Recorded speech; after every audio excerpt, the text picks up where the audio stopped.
bata mga kalapatids for today's video ay naglagay na tayo ng patungan nila blue fly mga kalapatids.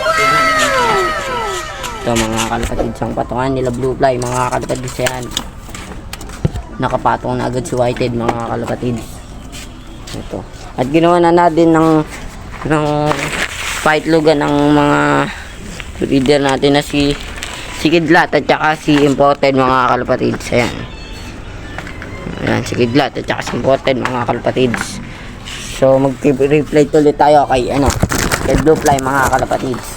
Ayan, kunin mo na si blue fly mga kalapatids. So bibidyoan tayo na may buko.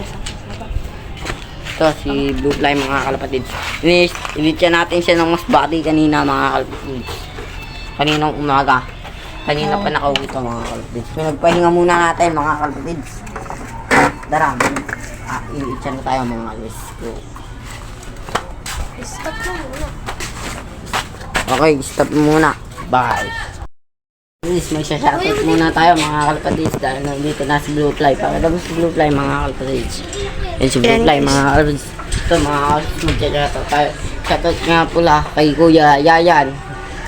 Ibigay sa atin kay blue fly mga kalapatids at kay kay Diego mga kalapatids at kay Jumong mga kalapatids. Yun lang. Bye.